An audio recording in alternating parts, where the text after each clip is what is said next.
U.S. tests Minuteman III ICBM as Russia speeds past in missile technology. Last night, the U.S. Air Force test launched an unarmed Minuteman III ICBM from the Vandenberg Air Force Base. It's not an event that happens every day, but it's done to verify the reliability and accuracy of the weapons system.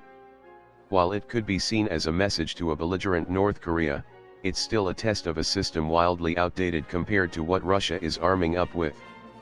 The missile, equipped with a reentry vehicle, flew 4,200 miles to a test range near the Kwajalein Atoll in the Marshall Islands in the Pacific Ocean. It was pulled at random from a silo at Minot Air Force Base, in North Dakota, then transported and reassembled at Vandenberg.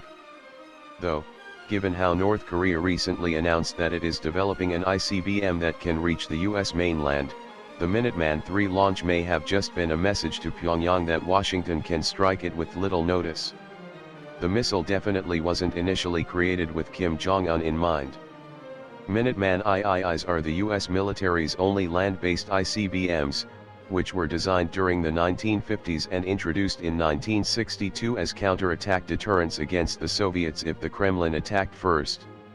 It has an approximate range of 8,100 miles, a speed of more than 15,000 miles per hour, and can carry up to 3 warheads.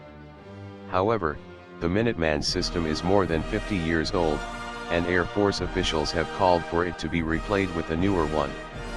As the New Yorker explained in December, there is certainly a reason to replace them. The Minuteman III is a relic of the Cold War not only in design but also in its strategic purpose. The locations of the silos, chosen more than half a century ago, make the missile useful only for striking targets inside Russia.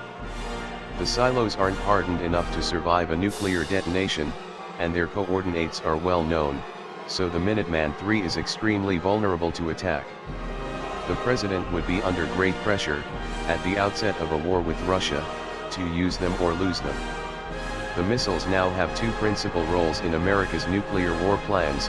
They can be launched as part of a first strike, or they can be launched when early warning satellites have determined that Russian warheads are heading toward the United States. After being launched, a Minuteman III cannot be remotely disabled, disarmed, or called back. From the very beginning of the Minuteman program, the Air Force has successfully fought against adding a command-destruct mechanism, fearing that an adversary might somehow gain control of it and destroy all the missiles mid-flight. Once they're gone, an Air Force officer told 60 Minutes a few years ago. Basically, the Minuteman IIIs are sitting ducks. Though, replacing them will also be tough, given today's budgetary battles in Congress. President Obama ordered that the missile be operational through 2030. Meanwhile, Russia is replacing its Cold War-era Rs-20B Voyvoda with the Rs-28 Sarma that will be operational by 2018. As the National Interest reports, the Sarma will be a much more lethal ICBM than the Minuteman III. The Sarma will weigh at least 100 tons and carry a 10-ton payload. That means the missile could carry as many as 15 independently targeted thermonuclear warheads. It has a range of at least 6,000 miles. Once it is operational, it will be the largest ICBM ever built.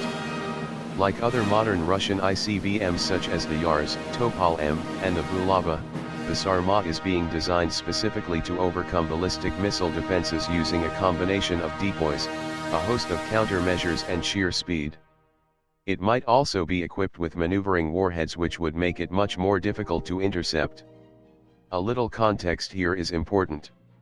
Of course, U.S. military officials know the Minuteman III needs to be replaced and that the Russians are constantly modernizing its nuclear weapons arsenal. But the reasons why the Kremlin will get the Sarma in service so quickly has much to do with how Russia and America's governments run. American presidents cannot single-handedly call for defense spending without approval of Congress. But in Russia, everything depends on what President Vladimir Putin wants. If he wants a weapons modernization, through hell or high water, he's gonna get exactly that or else. Putin's party, United Russia, has consistently won supermajorities in the Duma, which means his MPs do not need support from other parties to pass legislation. In America, it's tough to get Congress to pass budgets to even fix old-ass aircraft, as Foxtrot Alpha just reported this morning.